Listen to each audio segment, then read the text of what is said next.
नमस्कार दोस्तों, मैं उदय VNKD स्टडी पोर्टल के यूट्यूब चैनल में आपका बहुत बहुत स्वागत करता हूं। आज हम इस वीडियो में विभिन्न सरकारी योजनाओं के बारे में पढ़ेंगे जो आपके लिए काफ़ी इम्पॉर्टेंट है। इससे पहले हम सब इसका 3 भाग पढ़ चुके हैं, आज इसका चौथा भाग है। यदि आप तीनों भाग देखना चाहते हैं तो आपको वह तीनों वीडियो प्लेलिस्ट में मिल जाएगा, वहाँ से आप देख लीजिएगा। यही दोस्तों, आप यूपी राजस्व या चकबंदी लेखपाल की तैयारी कर रहे हैं तो आपके लिए यह जो खंड है सामाजिक और ग्रामीण परिवेश, उसके अंतर्गत जो यह टॉपिक है विभिन्न सरकारी योजनाएं, यह काफ़ी इम्पोर्टेंट रहने वाला है। इसलिए यदि आप चैनल पर नए हैं तो चैनल को सब्सक्राइब जरूर करें, साथ ही बेल आइकन को भी प्रेस कीजिए। हम सब रोज़ दोपहर 12 बजे सामाजिक और ग्रामीण परिवेश पढ़ते हैं, इसलिए आप चैनल को सब्सक्राइब जरूर करें। तो चलिए शुरू करते हैं। देखिए, आज का हमारा पहला योजना है वह है मनरेगा योजना। तो चलिए देखते हैं मनरेगा योजना क्या है, इसका पूरा नाम क्या है, इसका शुभारंभ कब से किया गया। तो देखिए, मनरेगा योजना का नाम जो है 2 अक्टूबर 2009 से पहले नरेगा योजना था। देखिए, यह एक काफ़ी महत्वपूर्ण यहाँ पर टर्म है कि यह भी पूछ सकता है एग्जाम में कि मनरेगा योजना का पहले क्या नाम था। तो देखिए, मनरेगा योजना का नाम 2 अक्टूबर 2009 से पहले नरेगा योजना था, इसे आप याद रखिएगा। देखिए, नरेगा योजना का पूरा नाम जो है वह राष्ट्रीय ग्रामीण रोजगार गारंटी अधिनियम है। यदि हम अंग्रेजी में NREGA का पूरा नाम देखें तो national rural employment guarantee act है। तो नरेगा योजना का जो पूरा नाम क्या है, राष्ट्रीय ग्रामीण रोजगार गारंटी अधिनियम, और अंग्रेजी में जो NREGA है उसका फुल फॉर्म जो है national rural employment guarantee act है। इससे याद रखिएगा क्योंकि काफ़ी बार यह एग्जाम में पूछा गया है नरेगा और मनरेगा का पूरा नाम। अब फिर देखिए आगे है मनरेगा योजना का पूरा नाम। देखिए, वो हम सब अभी नरेगा योजना का पूरा नाम पढ़े। अब देखिए, मनरेगा योजना का जो पूरा नाम है महात्मा गांधी राष्ट्रीय ग्रामीण रोजगार गारंटी अधिनियम। तो देखिए, नरेगा योजना का जो पूरा नाम था वह था क्या था, राष्ट्रीय ग्रामीण रोजगार गारंटी अधिनियम। और लेकिन यहाँ पर देखिए मनरेगा योजना का पूरा नाम जो है, यानी जो है यदि हम देखें तो 2 अक्टूबर 2009 से जब मनरेगा योजना हुआ तो उसमें जो है महात्मा गांधी नाम जोड़ दिया गया। तो देखिए, महात्मा गांधी राष्ट्रीय ग्रामीण रोजगार गारंटी अधिनियम, यदि हम अंग्रेजी में देखें MGNREGA का पूरा नाम जो होगा Mahatma Gandhi national rural employment guarantee act होगा। तो इसे आप याद रखिएगा, नरेगा और MGNREGA का पूरा नाम। अब फिर चलिए इसमें आगे देखते हैं। 25 अगस्त 2005 में यह योजना कानून बना था। तो देखिए, 25 अगस्त 2005 में यह योजना कानून बना था, जबकि 2 फरवरी 2006 को 200 जिलों में इसकी शुरुआत हुई थी। देखिए, यह भी याद रखिएगा, प्रश्न यह भी पूछ सकता है कि कितने जिलों में इसकी शुरुआत हुई थी। देखिए, 2 फरवरी 2006 को 200 जिलों में इसकी शुरुआत हुई थी। अब फिर हम आगे देखते हैं। देखिए, यह भी देख लीजिए, इस योजना के अंतर्गत हर वित्तीय वर्ष में किसी भी ग्रामीण परिवार के वयस्क सदस्यों को 100 दिन का रोजगार देने का मुख्य उद्देश्य रखा गया है। यानी देखिए, यह जो योजना है इसका जो मुख्य उद्देश्य है वह यही है कि ग्रामीण परिवार के वयस्क सदस्यों को 100 दिन का रोजगार देना। यानी मुख्य उद्देश्य यही है कि ग्रामीण परिवार के वयस्क सदस्यों को 100 दिन का रोजगार देना। देखिए, इस योजना में न्यूनतम मजदूरी राज्यों के द्वारा निर्धारित की जाती है। तो देखिए, इस योजना में जो मजदूरी तय की जाती है वह राज्यों के द्वारा निर्धारित की जाती है। इसे आप याद रखिएगा, यह भी प्रश्न पूछ सकता है कि इसका जो मजदूरी है केंद्र के द्वारा तय किया जाता है कि राज्यों के द्वारा। देखिए, राज्यों के द्वारा निर्धारित की जाती है। अब फिर आगे देखिए, इसमें यह भी लिखा है कि ग्रामीण लोगों की जीविका सुरक्षा, गरीबी उन्मूलन और क्रय शक्ति बढ़ाने के उद्देश्य से इस योजना को लागू किया गया था। यानी देखिए, जो ग्रामीण लोग, गांव में जो गरीब लोग हैं, तो देखिए उन्हीं लोगों के लिए जीविका सुरक्षा, गरीबी उन्मूलन और क्रय शक्ति बढ़ाने के उद्देश्य से इस योजना को लागू किया गया था। देखिए, यह योजना आज भी लागू है, आज भी यह बढ़िया से चल रही है। चलिए देखते हैं अगला योजना। देखिए, यह भी इम्पॉर्टेंट योजना है। यह जो योजना है हमारा, यह है अगला योजना जो है अंत्योदय अन्न योजना। तो अब चलिए देखते हैं अंत्योदय अन्न योजना क्या है।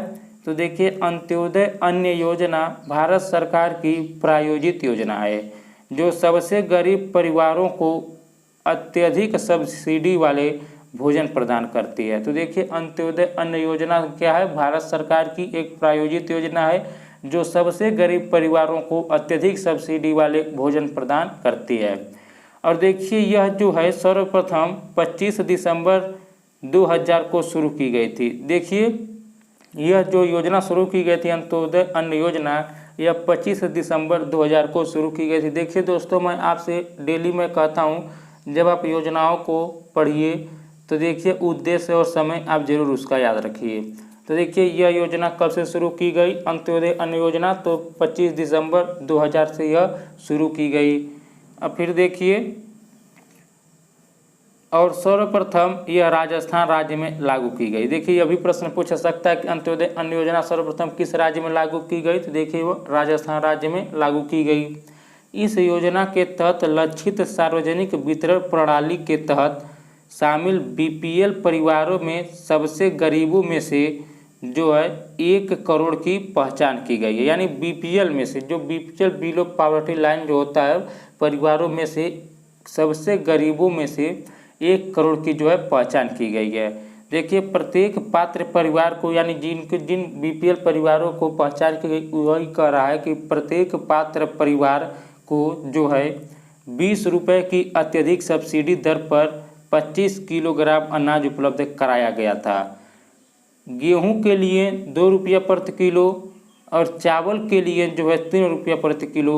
अप्रैल 2002 से इस मात्रा को जो है 25 से 35 किलोग्राम तक बढ़ा दिया गया है। तो इसे आप याद रखिए, यही है हमारा अंत्योदय अन्न योजना।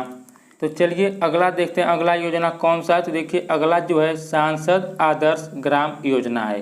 तो चलिए देखते हैं सांसद ग्राम आदर्श ग्राम योजना क्या है।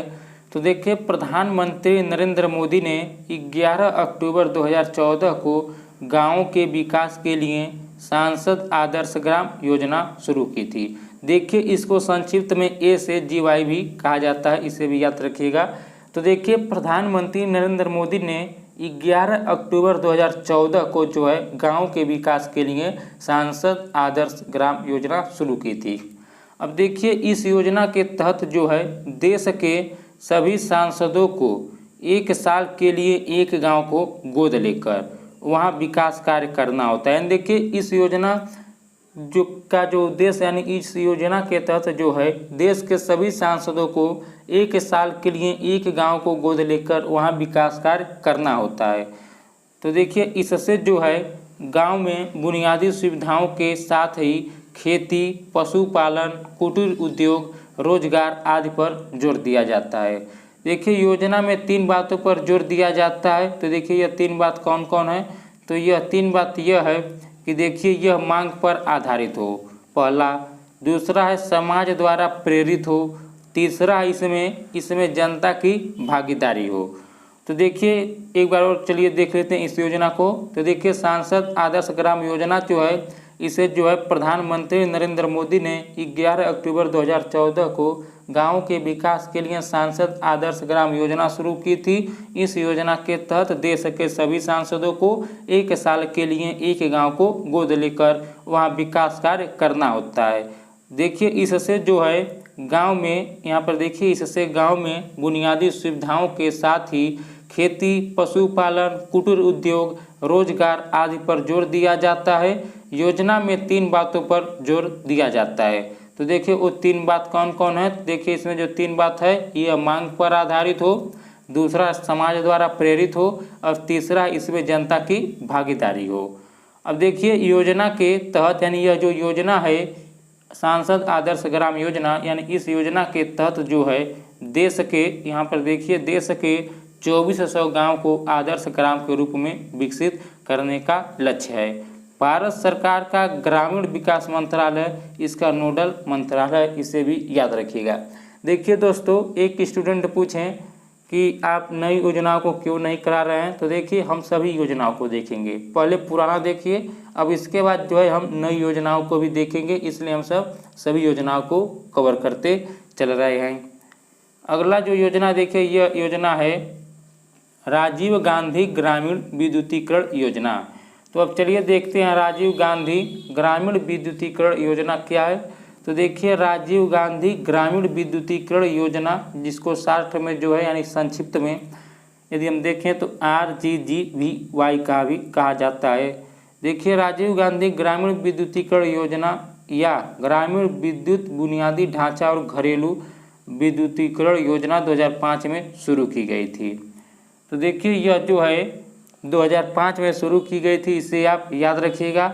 और सभी ग्रामीण परिवारों को बिजली उपलब्ध कराने के लिए समर्पित है। यानी देखिए यह जो योजना है यह बिजली से संबंधित है, यानी यह जो है सभी ग्रामीण परिवारों को बिजली उपलब्ध कराने के लिए समर्पित है।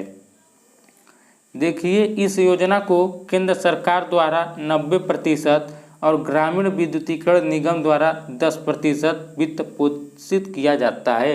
यानी यह भी देखिए यह भी प्रश्न पूछ सकता है कि इस योजना में जो है यानी जो हमारा योजना है राजीव गांधी ग्रामीण विद्युतीकरण योजना, इसमें केंद्र सरकार का कितना भागीदारी है और ग्रामीण विद्युतीकरण निगम का कितना भागीदारी, इसको याद रखिएगा। इसमें जो है केंद्र सरकार द्वारा 90% और ग्रामीण विद्युतीकरण निगम द्वारा 10% वित्त पोषित है, इसे याद रखिएगा। और देखिए यह योजना जो है गरीबी रेखा से नीचे रहने वाले सभी ग्रामीण परिवारों के लिए लागू है। यह योजना जो है गरीबी रेखा से नीचे रहने वाले सभी ग्रामीण परिवारों के लिए लागू है। देखिए योजना से संबंधित अधिक जानकारी के लिए जो है उपयोगकर्ता ग्राम पंचायत से संपर्क कर सकते हैं। तो देखिए योजना से संबंधित अधिक जानकारी के लिए जो है उपयोगकर्ता जो है ग्राम पंचायत से संपर्क कर सकते हैं। तो यही है जो है समझिए यह जो है राजीव गांधी ग्रामीण विद्युतीकरण योजना। अब फिर इसमें चलिए कुछ आगे इसमें देख लीजिए। देखिए यहाँ भी यह लिखा है वर्ष 2015 से इसको दीनदयाल उपाध्याय ग्राम विद्युतीकरण योजना के नाम से जाना जाता है। अब देखिए यह काफ़ी इम्पोर्टेंट बन गया, प्रश्न इस तरह भी पूछ सकता है कि राजीव गांधी ग्रामीण विद्युतीकरण योजना को नाम बदलकर अब क्या कर दिया गया। तो देखिए वर्ष 2015 से इसको दीनदयाल उपाध्याय ग्राम विद्युतीकरण योजना के नाम से जाना जाता है, इसे आप याद रखिए। अब अगला जो योजना देखिए यह एक काफ़ी महत्वपूर्ण योजना, इसे आप जरूर याद रखिए, मिड डे मील योजना। देखिए यह काफ़ी इंपॉर्टेंट योजना मिड डे मील योजना, यह जो है कई बार परीक्षाओं में पूछा गया यह योजना है मिड डे मील योजना। तो चलिए देखते हैं मिड डे मील योजना क्या। तो देखिए mid day meal scheme central government द्वारा चलाई गई एक स्कीम है। तो देखिए यह जो है सेंट्रल गवर्नमेंट द्वारा चलाई गई एक स्कीम है, जिसके जरिए स्कूल में पढ़ रहे छोटी आयु के बच्चों को पोषक भोजन खाने के लिए दिया जाता है। तो देखिए यह जो स्कीम है यह भोजन से संबंधित है। तो देखिए भोजन से संबंधित है और छोटी आयु के बच्चों को पोषक भोजन खाने के लिए दिया जाता है, वो भी स्कूल में। जो बच्चे स्कूल में पढ़ते हैं वही मिड डे मील है, जिनको खाना दिया जाता है, वही समझिए यह मिड डे मील योजना है। अब देखिए इस स्कीम के तहत हर रोज़ करोड़ बच्चों को स्कूल में भोजन करवाया जाता है। वर्ष 1995 में इस योजना की शुरुआत की गई थी। देखिए यह काफ़ी इंपॉर्टेंट है, यह भी पूछ लेता है कि मिड डे मील योजना का शुरुआत कब किया गया था। तो देखिए 1995 में मिड डे मील योजना का शुरुआत किया गया था, इसे आप याद रखिएगा। देखिए केंद्र और राज्य सरकारों द्वारा मिड डे मील स्कीम पर आने वाले खर्चों को साझा किया जाता है। यानी देखिए जो मिड डे मील योजना इसमें केंद्र और राज्य सरकार दोनों जो है खर्चा उठाती है। तो देखिए जो भी खर्चा इस स्कीम को लेकर आता है उसमें से केंद्र सरकार को 60% और राज्यों को 40% पैसे देने होते हैं। यानी ये जो मिड डे मील योजना इसमें केंद्र और राज्य सरकार दोनों का साझा है, इसमें खर्चों में दोनों का साझा है, जिसमें से केंद्र सरकार जो है 60% और राज्य सरकार 40% पैसे देती है। अब देखिए आगे इसमें केंद्र सरकार भोजन के लिए अनाज और वित्त पोषण यानी फाइनेंसिंग प्रदान करती है, जबकि संघीय और राज्य सरकारों द्वारा सुविधाओं परिवहन और श्रम की लागत का खर्चा उठाया जाता है। इस स्कीम को राष्ट्रीय खाद्य सुरक्षा अधिनियम 2013 के अंतर्गत शुरू किया गया था। देखिए यह भी काफ़ी इंपॉर्टेंट टर्म है, यहाँ पर यह भी पूछ सकता है कि इसको किसके अंतर्गत शुरू किया गया था। तो देखिए राष्ट्रीय खाद्य सुरक्षा अधिनियम 2013 के अंतर्गत इस योजना को यानी मिड डे मील जो योजना है जिसकी शुरुआत 1995 में की गई थी, तो इसे आप याद रखिएगा। इसका जो शुरू किया गया था इसे जो है राष्ट्रीय खाद्य सुरक्षा अधिनियम 2013 के अंतर्गत शुरू किया गया था। अब चलिए अगला देखते हैं। अगला देखिए यह एक मिशन है, राष्ट्रीय ग्रामीण आजीविका मिशन। अब चलिए जानते हैं कि राष्ट्रीय ग्रामीण आजीविका मिशन क्या है। तो देखिए राष्ट्रीय ग्रामीण आजीविका मिशन, जिसको शॉर्ट में NRLM भी कहा जाता है, देखिए यह जो है जून 2011 में भारत सरकार के ग्रामीण विकास मंत्रालय द्वारा शुरू किया गया था। तो देखिए यह जो है जून 2011 में भारत सरकार के ग्रामीण विकास मंत्रालय द्वारा शुरू किया गया था।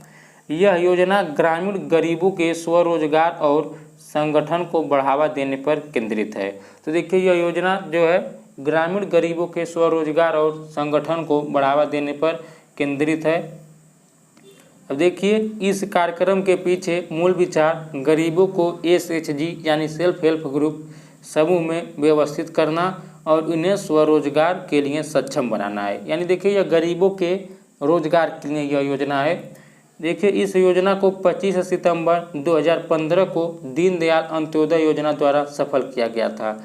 तो देखिए यह भी प्रश्न पूछ सकता है कि जो यह योजना है राष्ट्रीय ग्रामीण आजीविका मिशन, इसको जो है किसके द्वारा सफल किया गया। तो देखिए इस योजना को जो है 25 सितंबर 2015 को दीनदयाल अंत्योदय योजना द्वारा सफल किया गया था। इसे आप याद रखिएगा। तो यही था हमारा राष्ट्रीय ग्रामीण आजीविका मिशन।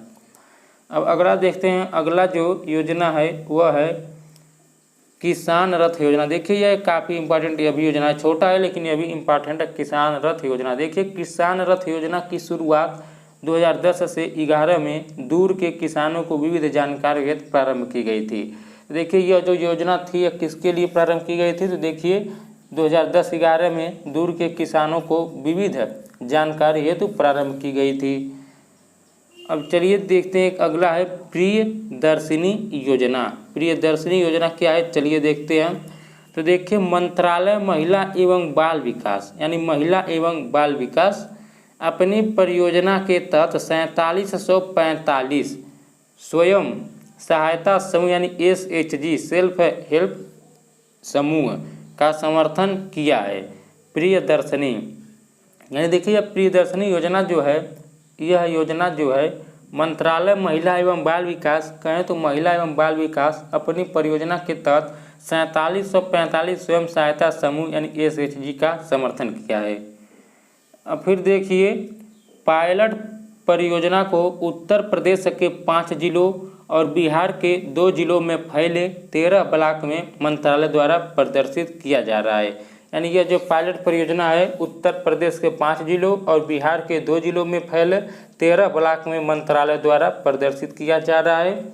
इसके अलावा बिहार में 2534 SHG बचत 1243 और उत्तर प्रदेश में 1291 से जुड़ी बचत हुई है। अब फिर देखिए परियोजना को बढ़ावा देने के लिए वर्ष 2012-13 के लिए 15 करोड़ रुपया मंजूर किए गए हैं। अब देखिए इस परियोजना को जो है आगे बढ़ाने के लिए वर्ष 2012-13 के लिए 15 करोड़ रुपया मंजूर किए गए हैं। यही दोस्तों, आपको ये वीडियो अच्छा लग रहा है तो वीडियो को लाइक ज़रूर करें, साथ ही वीडियो को शेयर भी करें और चैनल को भी सब्सक्राइब करें। अब चलिए देखते हैं इसी में है मध्य गंगा मैदान में महिला सशक्तिकरण और आजीविका कार्यक्रम के लिए एक पायलट परियोजना, जिसे वर्तमान में यूपी और बिहार में लागू किया जा रहा है। तो देखिए इसे वर्तमान में यूपी बिहार में लागू किया जा रहा है। यह जो है यह लाभार्थियों को कठोर क्षमता निर्माण के माध्यम से अपने राजनीतिक, कानूनी, स्वास्थ्य समस्याओं के मुद्दों को हल करने के लिए भी सशक्त बनाएगा। अब देखिए परियोजना अवधि 2016 से 17 के दौरान 1 लाख से अधिक घरों को कवर करने और 7200 SHG बनाने का लक्ष्य है। संपूर्ण परियोजना, यहाँ पर अब अगला देखते हैं इसी में। देखिए संपूर्ण परियोजना अवधि में कुल 48 सामुदायिक सेवा केंद्र यानी CSC स्थापित करने का लक्ष्य है। देखिए यहाँ पर अब तक जो है नाबार्ड ने प्रपत्ति ब्लॉक 3 पूरी तरह से परिचालित CSC स्थापित किए हैं, जो कुल 29 CSC बनाता है। तो दोस्तों आज का यह आखिरी योजना था। अब मिलते हैं अब वीडियो नंबर 5 में। तो यदि आपको यह वीडियो अच्छा लगा है तो वीडियो को लाइक जरूर कीजिए, चैनल को सब्सक्राइब कीजिए और डेली दोपहर 12 बजे जरूर जुड़िए। तो इस वीडियो में इतना ही दोस्तों।